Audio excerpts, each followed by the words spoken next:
Between 1968 and 1972, America launched 9 human missions to the moon, 6 of which successfully touched down, allowing 12 men to walk on the lunar surface. NASA's next chapter of lunar exploration, called Artemis, has the task of not just going to the moon to create a long-term human presence on and around it, but also to prepare for ever more complex human missions to Mars. In short, everything we must be able to do here, we must first do here. So, what will an Artemis mission look like? Everything is designed and tested with our most important element in mind, the astronauts. This is their deep space, human-rated spacecraft called Orion, built in 3 parts. The crew module, where up to 4 astronauts will live and work throughout the flight. The service module, with life support systems for the crew and its own engine and fuel reserves. And a launch abort system, with engines capable of pulling the crew module to safety during launch should anything go wrong.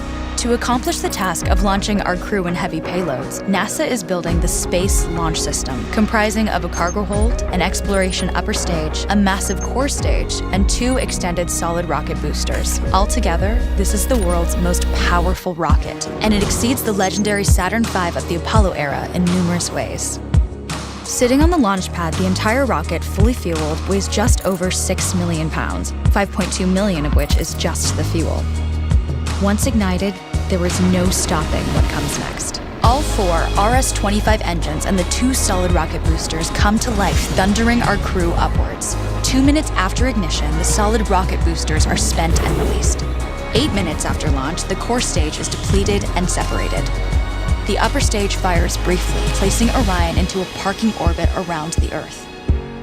Here, the crew reconfigure the spacecraft and check systems to confirm everything is ready for deep space travel.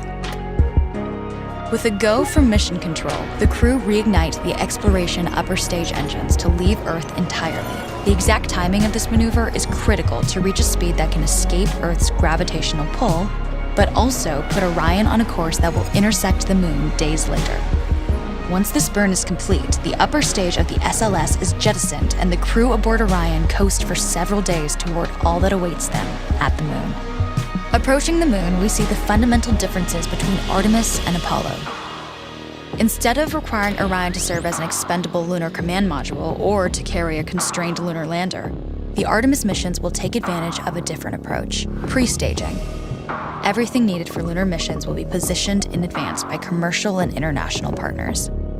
This includes rovers, science experiments, and human-rated systems on the surface. But it also includes a dedicated lunar station in orbit around the moon called Gateway. Here at this station, we can pre-stage a robust lunar lander and establish a strong communications relay. Designed with open standards, the Gateway can be expanded as new missions and partnerships develop, allowing multiple human missions on the moon at the same time and enabling ongoing science to be conducted even between human missions. The Gateway is also capable of adjusting its orbit to allow access to every part of the moon, something the Apollo missions could not do. But the real key in this approach is placing Gateway in a unique halo orbit to perfect the maneuvers needed for Mars missions. And with the growing list of commercial and international opportunities, Gateway is the ideal hub between Earth and all that lies beyond. Returning to our crew as they approach Gateway, the Orion must match the elliptical orbit of the station in order to successfully dock.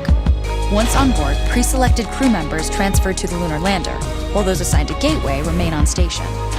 The lunar lander system itself is built for 3 unique steps: descending from the halo orbit of Gateway down to a low lunar orbit, descending from low lunar orbit to the surface, and once the lunar mission is complete, launching from the surface of the moon and ascending all the way back to the orbiting Gateway.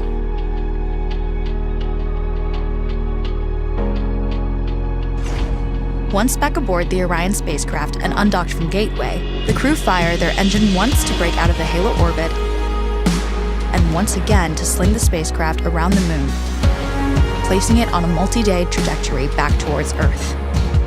As they near the end of this journey, the service module is released, and the crew module is oriented heat shield first.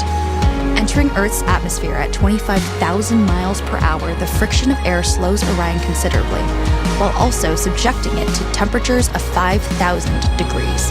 With the Orion now at just 300 miles per hour, a series of parachutes uniquely tested and produced for this moment deploy, decelerating the craft to just 20 miles per hour for splashdown. With each successful mission, Artemis ushers in the next wave of men and women to explore our moon and prove that together we are ready to go beyond.